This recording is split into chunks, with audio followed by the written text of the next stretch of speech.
Lastly, you know how I like to talk about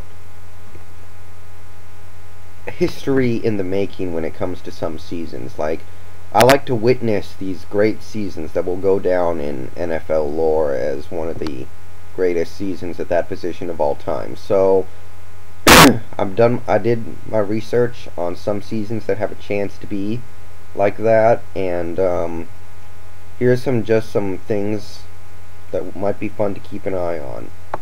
Um, Most obvious one, Drew Brees.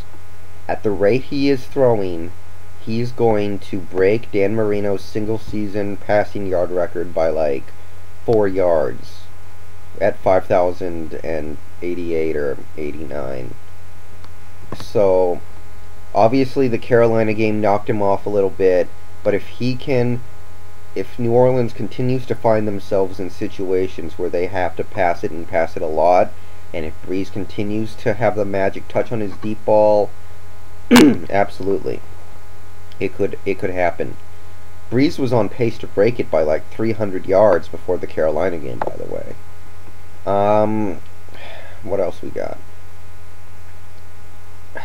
I look at Clinton Portis, and he's on pace to have just under like 1,860 yards rushing this season, and he's played the tougher half of his schedule already. So I look at him and I say, well, he's on pace to get close to 1,900 yards, and it wouldn't take too much if he could break off some long carries or have some 200-yard games, which is reasonable. He could hit 2,000 rushing yards on the season.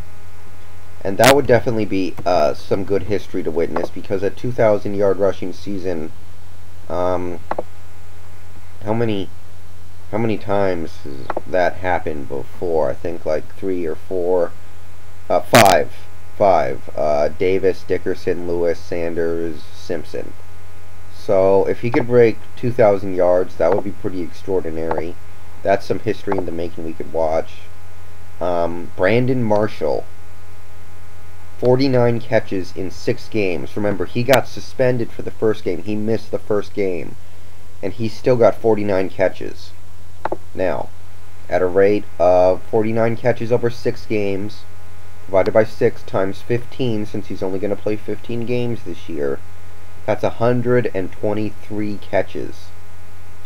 That would be the second most all-time in a single season. That would be second only to Marvin Harrison's 142. That would pass Herman Moore for second all-time. So that's going to be something that's going to be fun to watch.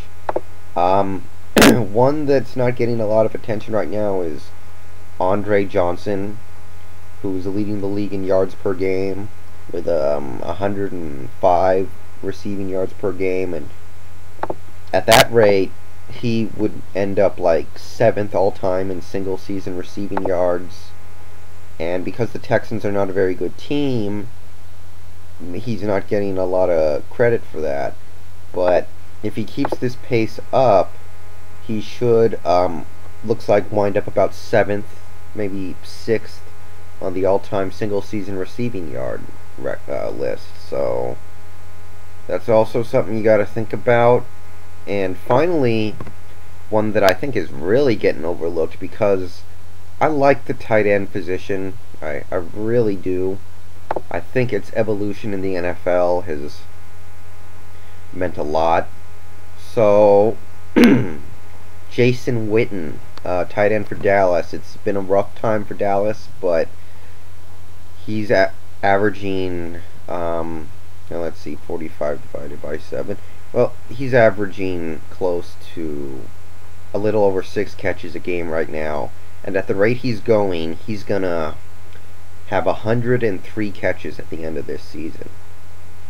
That would break the previous record held by Tony Gonzalez at 102 for most receptions by a tight end in a single season. So he's actually on pace.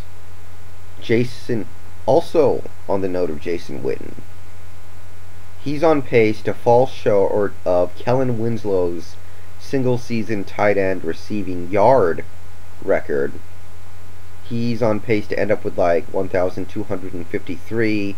Winslow's on pace Winslow, excuse me, ended up with like 1,290. So these on pace games are kind of fun for me to play. I like them.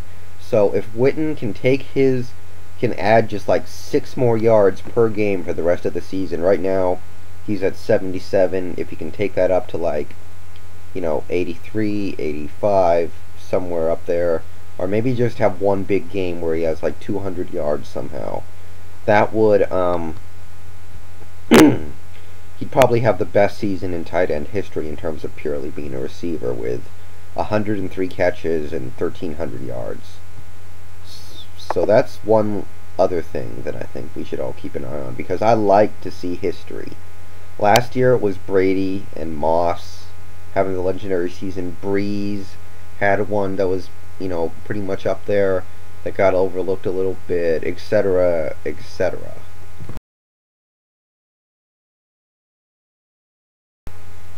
Last thing I want to comment on, World Series starts in about 4 hours.